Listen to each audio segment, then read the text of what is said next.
Assalamualaikum warahmatullahi wabarakatuh.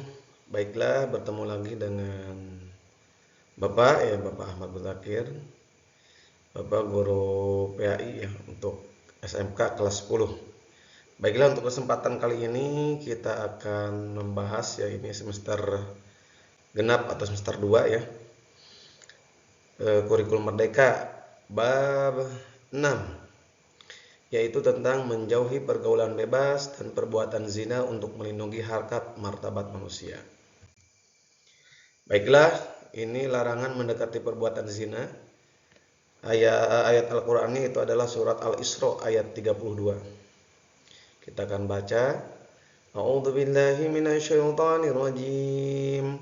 Bismillahirrahmanirrahim. Wa la taqrabuz zina innahu kana fahishatan wa sa'a sabila. Yang artinya, janganlah kamu mendekati zina, sesungguhnya zina itu adalah perbuatan keji dan jalan terburuk. Baiklah, kita akan bahas ya satu persatu. Yang pertama, tentang pengertian zina.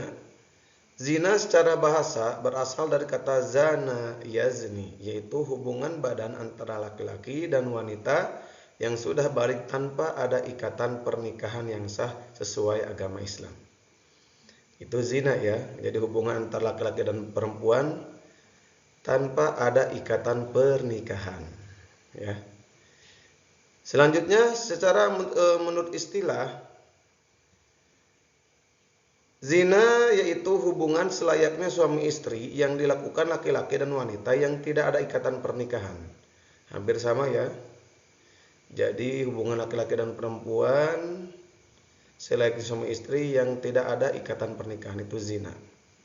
Kemudian yang kedua, apa hukum perbuatan zina? Sepakat para ulama bahwa hukum perbuatan zina adalah haram. Jadi kalau kita melaksanakannya berarti itu hukumnya haram. Ya. Selanjutnya, bagaimana yang ketiga, hukuman bagi pelaku yang zina, yang sudah terjerumus ke zina, apabila dia ingin bersih dosanya, maka ini yang harus dia lakukan. Yang pertama, zina itu ada dua ya, ada zina muhson, ada ghair muhson. Yang pertama, zina muhson, yaitu perbuatan zina yang dilakukan oleh laki-laki dan wanita yang sudah menikah. Ini sudah menikah. Jadi kalau ada orang yang sudah memiliki suami atau sudah memiliki istri, kemudian dia zina gitu ya, itu namanya zina muhson. Hukumannya ini berat nih, khusus untuk yang zina muhson. Yang pertama yaitu dengan cara didera atau dicambuk. Berapa kali? 100 kali. Jadi kalau dia pengen bersih maka harus dicambuk 100 kali. Kalau sudah beres hal tersebut, maka dilanjutkan dengan yang lain, yaitu hukuman rajam. Apa itu hukuman rajam? Hukuman rajam itu adalah hukuman mati dengan cara dilempari batu atau sejenisnya. Na'udzubillahi min dzalik ya. Ngeri ya untuk zina ya. Oke, selanjutnya yaitu zina ghair muhsan ya. Apa zina ghair muhsan? Yaitu perbuatan zina yang dilakukan oleh laki-laki dan wanita yang belum menikah. Ini masih pemuda-pemudi ya. Apabila sudah terlanjur atau sudah zina, maka hukuman itu dengan cara didera, dicambuk sebanyak 100 kali. Setelah itu, kemudian dia diasingkan dari tempat tinggalnya, pindah dari tempat tinggal itu ya. Ada yang mengatakan 1 tahun, ada yang mengatakan selamanya gitu ya. Silahkan ambil saja yang mana yang mau yang mana ya, mau 1 tahun atau selamanya.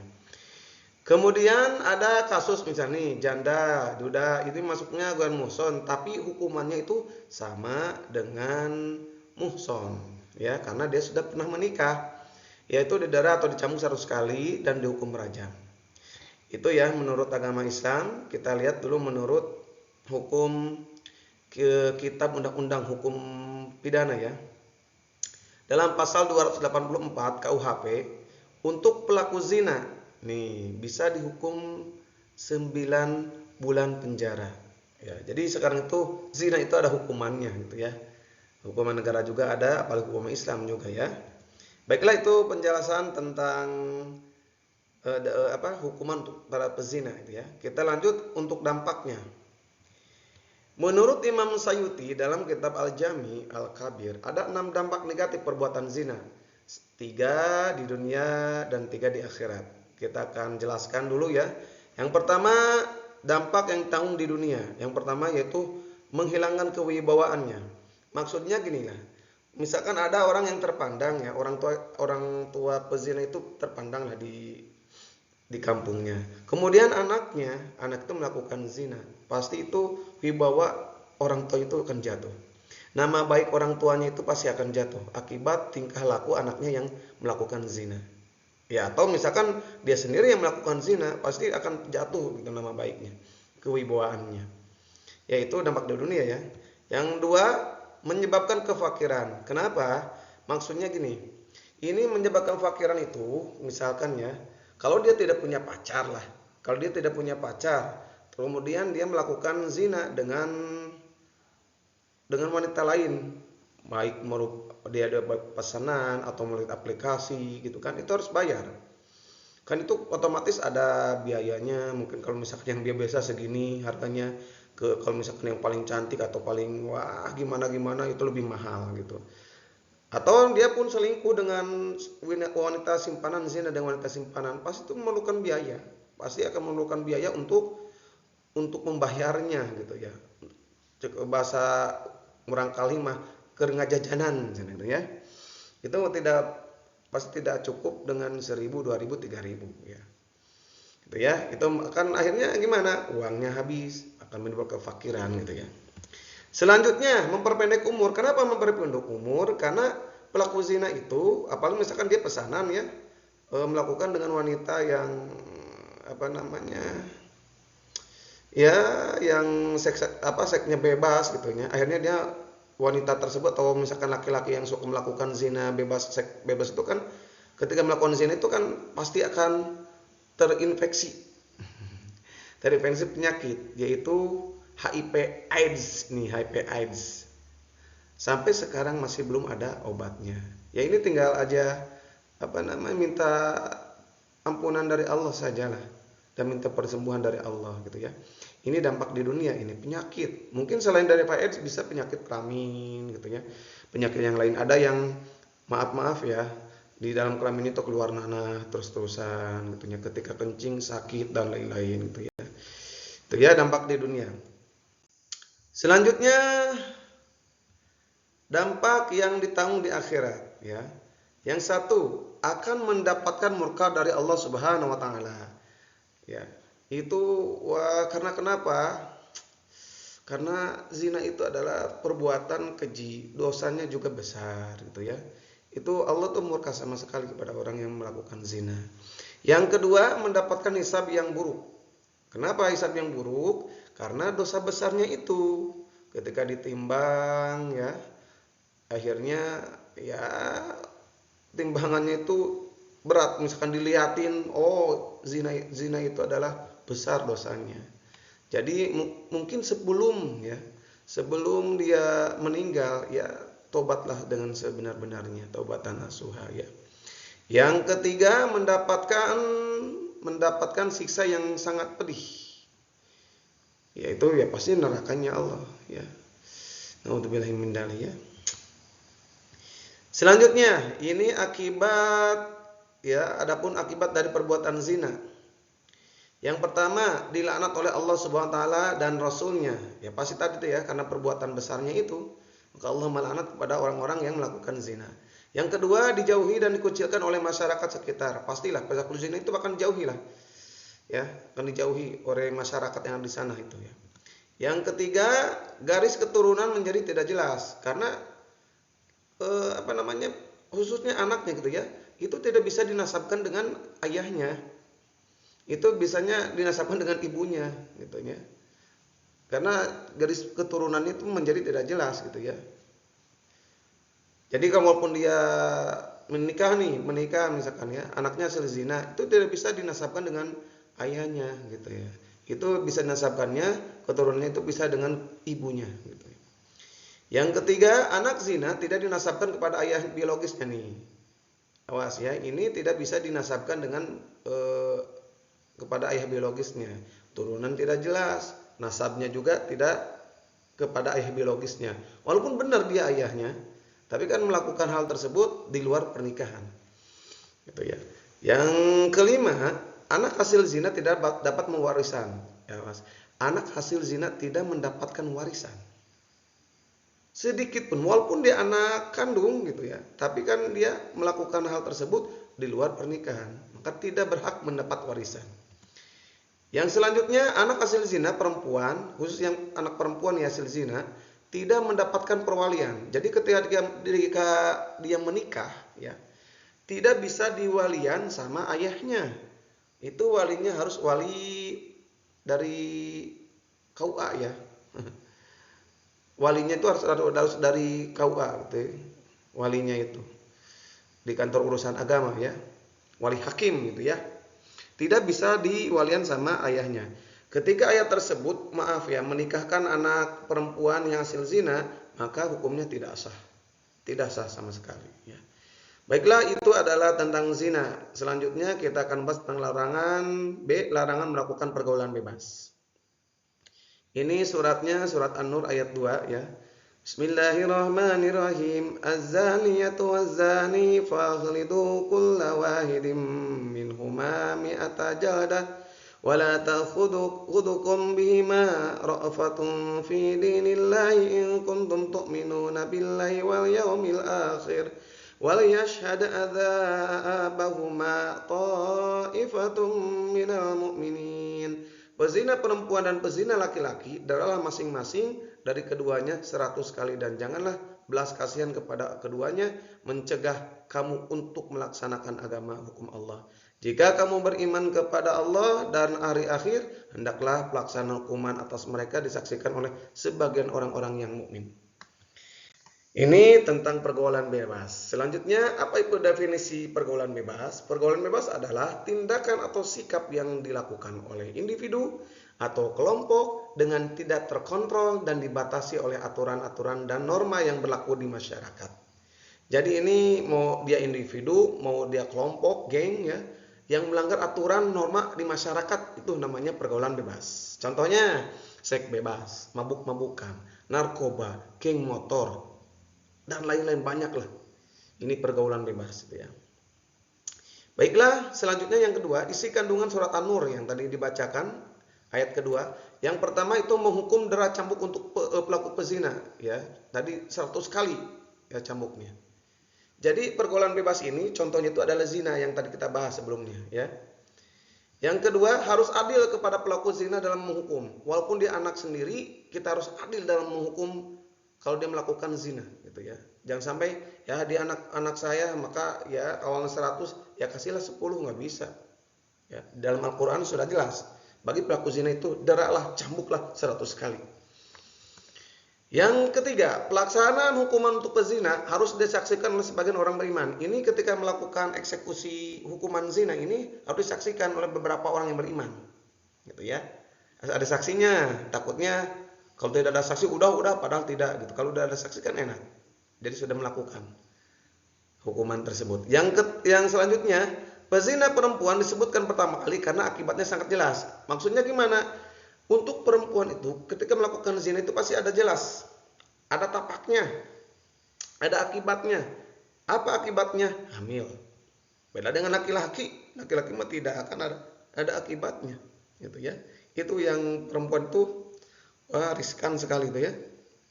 Kalau ibarat barang tuh dia barang pecah belah. Kalau misalkan ada piring atau kaca pecah itu sulit untuk disambungkannya. Bisa disambungkan tapi ada bekasnya gitu ya. Selanjutnya, yang terakhir ini perempuan tidak dibenarkan pergi ke tempat yang sepi sendirian, tapi harus ditemani dengan yang mahramnya. Jadi kalau ada perempuan, adik kita atau istri gitu ya, pergi ke tempat yang sepi itu wajib ditemani oleh yang mahramnya. Sama suaminya, sama kakaknya, sama bapaknya gitu ya, yang mahram. Jangan sama pacarnya, jangan, karena kita bukan mahram, gitu ya. Khusus ini zina ya. Terus gimana kalau Pak, ya Ustadz, misalkan kan di Indonesia ini dia tidak melakukan hukum Islam, ya kita ambil sajalah, gitu ya. Ya ayyuhalladzina amanu tubu ilallahi taubatan nasuha. tinggal bertaubatlah kepada Allah. Kita tidak melaksanakan hukum ini karena di Indonesia tidak melaksanakan, maka benar-benarlah bertobat dengan Allah. Taubatan nasuha gitu ya. Itu jalan terakhir ya. Ketika melakukan zina maka taubatan nasuha. Jadi nyesel jangan sampai mengulangi lagi, itu intinya. Ya, taubatan nasuha. Nyesel jangan sampai mengulangi lagi. Baiklah, yang ketiga ini ya. Ini pembahasan terakhir, gimana cara menghindari pergaulan bebas? 1. Menjaga pergaulan yang sehat dan beretika. Jadi hindari dari minuman keras, narkoba, kemudian beretika, berakhlak lah gitu ya. Dengan sama teman, jangan panggil binatang lah, janganlah anjing, babi atau sejenisnya, itu janganlah. Goblok atau sejenisnya, naudzubillah min dzalik ya. Panggillah dengan yang baik-baik kepada teman kita. Nama dia punya nama, jangan sampai panggil yang lain lah gitu ya. Yang kedua, menutup dan menjaga aurat. Ini nih penting nih ya. Karena kalau sumber nih, ketika ada misalkan punten lah, ada wanita yang seksi, pas itu menimbulkan hasrat dari yang melihatnya gitu ya. Ada wanita yang kayak bupati, buka paha tinggi-tinggi ya, seksi di atas, terus kemudian kayak kayak kijang panter, kakinya panjang tapi pantatnya diputar-putar, kan itu menimbulkan hasrat lah. Jagalah aurat tersebut karena aurat ini bisa timbul hasrat dari yang melihatnya gitu ya. Khususnya wanita, jagalah ya. Berpakaian yang baik ya, berbusana muslimah gitu ya. Jagalah auratnya. Kalau aurat perempuan itu kan semua anggota tubuh kecuali muka dengan telapak tangan gitu ya. Kalau laki-laki dari pusar sampai lutut ya. Tapi alangkah baiknya ditutup juga pakai baju gitu ya. Yang ketiga, selektif dalam memilih teman bergaul. Jadi dipilih-pilih lah. Ketika kita bergaul dengan orang yang pandai besi, ya kecepretan juga. Ketika kita bergaul dengan orang yang mabuk-mabukan, ya kecepretan juga. Ada saatnya kita lagi, saya yakin gak bakal terpengaruh lah dalam dalam mempengaruhi. Misalnya awalnya mau menobatkan temannya, tapi kebanyakan kan kalau dia tidak tobat, akhirnya dia juga yang kena. Ya, ada misalkan ini murid bapak sendiri gitu ya. Dia itu ketika bapak tanya siapa di sini yang pernah minum minuman keras, ada satu anak yang mengacungkan. Saya pernah pak, katanya. Kenapa kok bisa pernah? Saya itu dijebak pak. Awalnya yang lain itu pada minum, teman saya itu. Tapi di sana itu kan ada air putih. Kata yang mabuk itu katanya itu air putih doang, ternyata sudah dicampur sama minuman keras. Akhirnya saya kan oleng dan lain. Apakah saya berdosa? Tidak pak. Ya kata saya tidak. Karena itu tidak sengaja, malah dijebak sama teman kamu. Yang penting setelah itu kamu tidak meminum minuman keras. Oh tidak saya pak. Oke. Itu ya. Jadi kita selektif lah dalam memilih teman bergaul lah. Jauhkanlah dengan teman-teman hal tersebut. Gitu ya. Yang selanjutnya, yang keempat ya, menghindari dan meninggalkan tempat maksiat. Kita tahu itu tempat maksiat, jangan sampai kita dekati. Hindari aja, tinggalkan tempat maksiat tersebut, gitu ya. Oke, yang kelima, memanfaatkan waktu dengan kegiatan positif. Ini nih, jadi manfaatkan waktu dengan positif, bukanlah misalkan kalian sebagai siswa manfaatkan untuk belajar. Jangan mabar lah, boleh mabar main bareng lah gitu ya, main game. Tapi tahu waktu lah. Jangan sampai main mabar dari jam 10 sampai subuh, ya Allah, janganlah. Ya cukuplah setengah jam untuk main games, kemudian belajar dan tidur. Jangan sampai kesiangan juga. Ya jam 3 baru dia tidur, akhirnya kesiangan. Ke sekolah juga kesiangan gitu ya. Baiklah, ini yang selanjutnya ya. Berarti ini yang keenam, mendekatkan diri dan memperbanyak dzikir. Mendekatkan diri pada Allah, kemudian memperbanyak dzikir. Ya, daripada kita berbicara yang tidak baik-baik ya, lebih baik yang baik gitu ya. Katakan dalam sebuah ungkapan gitu, ungkapan bagus juga, wal khairun alias mutu. Berkata baik atau diam gitu ya, atau mengatakan tuh ya, berkata baik ketika kita tidak bisa berkata baik, maka lebih baik diam gitu ya. Daripada kita berkata jelek-jelek, ngomongin orang lain, lebih baik diam. Tapi ketika daripada diam, lebih baik banyak dzikir juga gitu ya. Kan dengan diam juga kan kita bisa ke dalam hati. Subhanallah, alhamdulillah, Allahu akbar. Atau kita bisa juga bersolawat lah kepada Nabi. Allahumma sholli ala sayyidina Muhammad gitu ya. Oke. Baiklah, ini yang terakhir. Ini untuk menghindari pergaulan bebas ya, khususnya ini khusus untuk daripada zina gitu ya. Ketika seseorang tidak mampu ya, jadi ini berpuasa sebagai perisai nafsu sesuai dengan hadis riwayat Bukhari Muslim. Wahai para pemuda, barang siapa yang sudah sanggup menikah, maka menikahlah. Ente bobogohan, tidak boleh pacaran gitu. Tapi menikahlah di dalam sini. Karena itu lebih baik menundukkan pandangan dan lebih menjaga kemaluan. Jadi ini akan terhindar dari zina gitu ya. Karena ketika sudah menikah kan halal gitu ya, boleh gitu ya melakukan hal tersebut. Tapi ketika dia belum siap untuk menikah, barang siapa yang belum mampu, maka berpuasalah. Puasa. Karena puasa itu obat pengekang nafsunya. Pak, saya itu kalau misalkan puasa Senin Kamis tetap aja nafsu. Tambah coba ya porsinya untuk puasa. Puasa Daud puasa besok tidak, puasa lagi tidak lagi gitu ya. Karena dalam hadis itu bisa menundukkan hawa nafsu kita. Ya.